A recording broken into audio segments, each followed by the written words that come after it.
बात करते हैं माहौलियात के तहफ्फुज़ को लेकर, जहां हुकूमती इदारे माहौलियाती तहफ्फुज़ को यकीनी बनाने के लिए हर मुमकिन कदम उठाने का दावा पेश कर रही है और हजारों करोड़ रुपया सरफ भी कर रही है, वहीं पर नेशनल ग्रीन ट्रिब्यूनल इन तमाम दावों पर सवाल उठाते हुए नजर आ रही है, क्योंकि मामला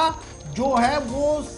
सीवरेज एंड ट्रीटमेंट प्लांट, जिन्हें आप STPs कहते हैं, जिन्हें नस्ब किया गया जम्मू कश्मीर के अंदर, और सवाल यह है कि नेशनल ग्रीन ट्रिब्यूनल की गाइडलाइंस के खिलाफ ही काम हो रहा है और किसी भी तरीके से ये STPs जो है वो उस ज़ाब्ते को इख्तियार करते हुए नजर नहीं आ रहा है। इतलात और खबर यह है कि STPs जो जम्मू कश्मीर के अंदर लगाए गए हैं, यूनियन टेरिटरी के अंदर, ये वायलेट करते हैं NGT के norms. 20 regular operational STPs union territory के अंदर है जम्मू कश्मीर के अंदर, जिनमें सिर्फ 10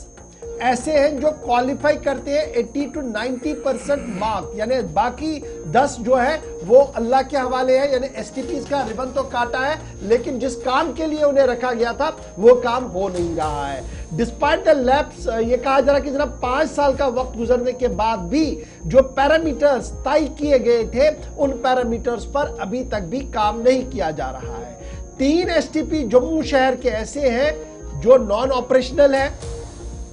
जबकि इस पर ज़रे कसीर खर्च कर लिया गया है, यानी खजाने आमरा से बहुत पैसा भी खर्च किया गया है। NGT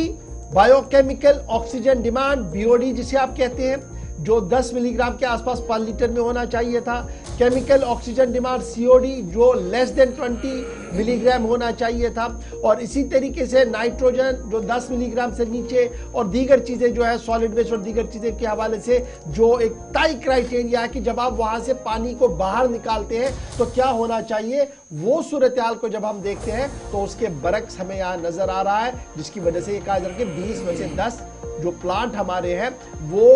उस क्राइटेरिया को फिट नहीं कर रहे हैं जो कौमी ग्रीन ट्रिब्यूनल की तरफ से सामने रखा गया है। 20 रेगुलर STPs यूनियन टेरिटरी के अंदर है, लेकिन हमारे पास सूरत हाल ये है कि स्टैंडर्ड से बरक से सारे काम करें। सीधे अपनी नुमाइंदा शिल्पा शर्मा के पास चलेंगे। शिल्पा, अपडेट करें। STPs यानी सीवरेज एंड ट्रीटमेंट प्लांट, ये बड़े इंपॉर्टेंट है, न सिर्फ हमारे कश्मीर पॉइंट ऑफ व्यू से बल्कि जम्मू पॉइंट ऑफ व्यू से भी बड़े इंपॉर्टेंट है। कश्मीर के अंदर भी बनाए गए, जम्मू के अंदर भी बनाए गए। 20 में से अगर 50% 10 ऐसे हो जो NGT की गाइडलाइंस को फॉलो ही ना करते हो, तो क्या हम ये माने कि सिर्फ रिबन काटने के लिए, फोटो सेशन के लिए एक बहुत बड़ी पब्लिसिटी चलाई गई, और जब हम देखते हैं कि इसका फायदा क्या वाकई तौर पर ग्राउंड जीरो पर है, उसका सवाल उठाते हुए दिख रहा है NGT। क्या ये पूरी खबर है, और जो हम समझ पाए हैं क्या वाकई तौर पर यही है NGT का भी मकसद कि जनाब नींद से जागिए वरना तबाही आपके पांव तक आ चुकी है?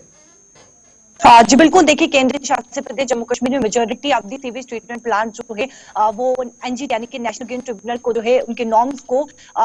बच रही है, जिससे मानव जीवन और कहीं ना कहीं जल जीवन है वो प्रभावित होते हुए नजर आ रहा है। जिस प्रकार से आपने कहा कि 3 जो सीवेज ट्रीटमेंट प्लांट है जम्मू सिटी में वो नॉन ऑपरेशनल है, जिन पे भारी अमाउंट जो है वो कंस्ट्रक्शन के दौरान खर्च किया गया। सबसे पहले जम्मू सिटी की बात करेंगे। जम्मू की अगर मैं बात करूं तो 4 सीवेज ट्रीटमेंट प्लांट है, जो कि 3 भगवती नगर में है और एक बालीचराना में है, जिनमें से खाली एक ही ऑपरेशनल में है। वहीं पर भगवती नगर की बात करें तो भगवती नगर में जहां पर 27 MLD और 10 MLD है जो कि ऑपरेशनल में नहीं है। उसके बाद बालीचराना की बात करें तो वो 4 MLD है और अप्रैल 2024 में इसे शुरू किया गया था, लेकिन अभी भी वो ट्रायल बेसिस में। वहीं पर उधमपुर जिला की मैं बात करूं तो उधमपुर जिला में आप देखें ओमारा, पिटन और पटनी टॉप इन मापदंडों पर जो है वो खड़ा नहीं उतरता है, और साथ ही साथ जम्मू के अन्य जिलों में भी यहाँ पर जो है वो सीवेज ट्रीटमेंट प्लांट को जो है इंस्टॉल नहीं किया गया है।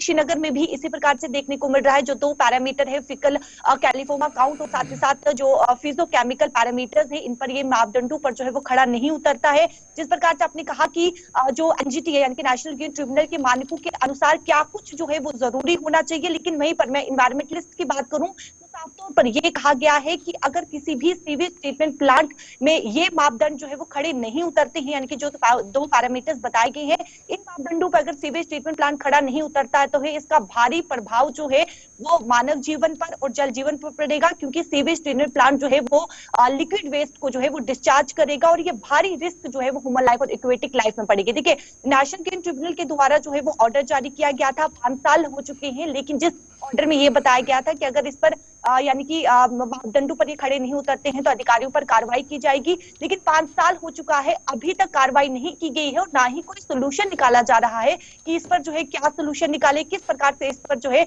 वो काम किया जाए। तो ना ही कोई कार्रवाई हुई है, ना ही कोई अभी जो है वो काम देखने को मिल रहा है। आधे आप सीवेज ट्रीटमेंट प्लांट देख लीजिए, जहां पर जम्मू में ही एक जो है वो सीवेज ट्रीटमेंट प्लांट जो है वो ऑपरेशनल में है, बाकी जो 3 है ऑपरेशनल में चल ही नहीं रहे हैं।